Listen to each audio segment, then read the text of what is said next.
Day 1. Your alarm goes off. You hit snooze. Completely ordinary. But 800 miles away, inside one of the most secretive military labs on the planet, something has gone catastrophically wrong. A containment breach, a virus, and it's already out. By the time you pour your morning coffee, the first reports are trickling in. You flip on the TV, and the news anchors look different, pale, shaken, like they know something they're not allowed to say yet. You don't wait. You grab your keys and race to the supermarket. You're too late. The shelves, stripped, bare. People are shoving each other over bottled water and canned beans. The only thing left by the time you get there? Pet food. You grab every can you can carry, and you don't feel embarrassed about it, because right now, that is survival. Back home, you sit on your kitchen floor, counting cans. How long will this last? Day 3. The news gets worse by the hour. Scientists confirm the virus spreads through contaminated water and unclean surfaces. The incubation period, just 24 hours. One day, and you're gone. Not dead. Worse than dead. You pick up your phone and call your parents, your sister, your best friend. Ring, ring, ring. Nobody answers. You tell yourself they're probably just scared, probably hiding, probably fine. But somewhere in the back of your mind, you already know. Day 6. The government announces a lockdown. Military checkpoints. Stay inside. Do not engage. From your apartment window, you watch the street below transform into something out of a nightmare. A woman sprinting, screaming, 3 infected figures chasing her with inhuman speed. A police car flipped on its side, lights still flashing. Nobody inside. The cops are trying, but you can't handcuff something that doesn't feel pain. You can't negotiate with something that doesn't think. The city is losing. Day 9. 40% of your city is now infected, then 50, then 60. You've barricaded your door with furniture, taped the windows, killed every light at night so nothing knows you're there. You've become a ghost in your own home. One evening you hear screaming below. You peek through the curtain. A man, maybe 30 years old, trying to raid a corner store across the street. He doesn't make it. There's nothing you can do. You step back from the window, slide down the wall, and sit in the dark. This is survival now. Watching, waiting, rationing. Day 15. You reach for the light switch. Nothing. You turn on the tap. A few drops, then silence. The power grid has collapsed.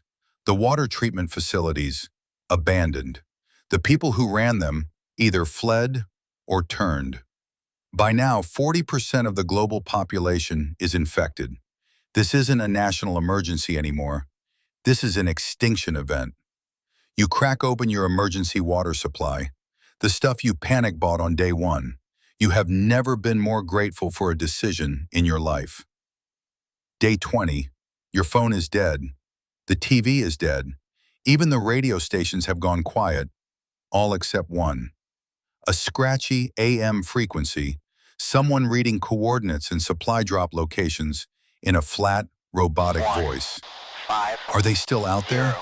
Is anyone organizing a response? Your apartment is getting colder by the day. No electricity means no heat. You sleep in every layer of clothing you own, listening to the wind. And sometimes, something else.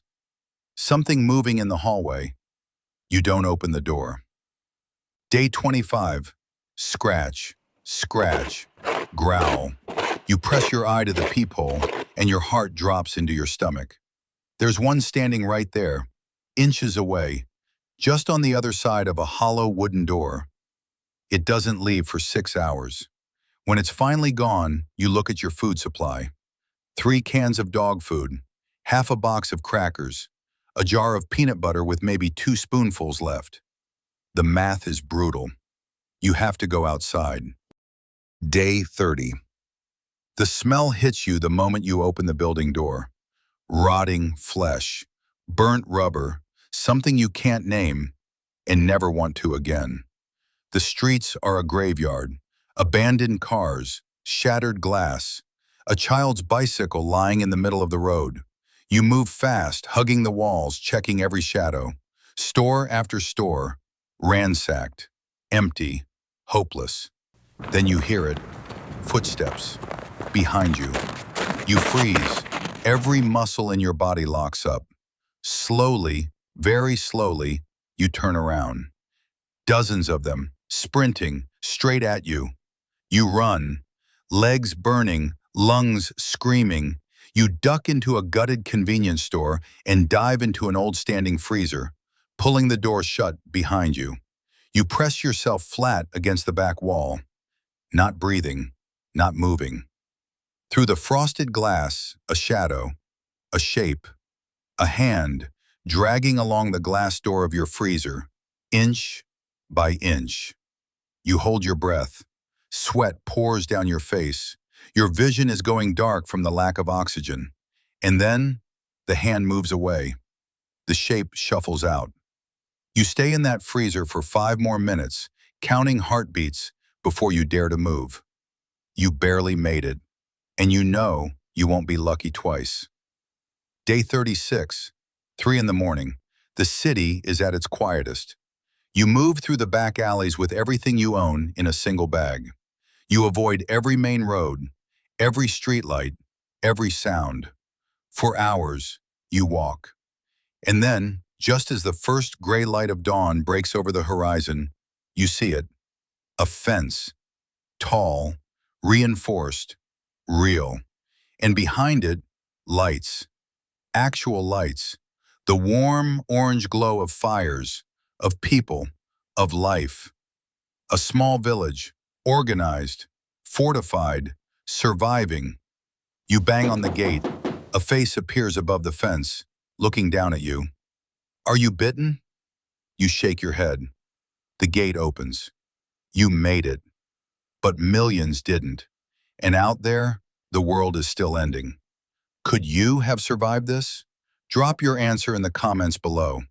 And if you want to see what happens next inside the village, smash that like button, because this story is far from over.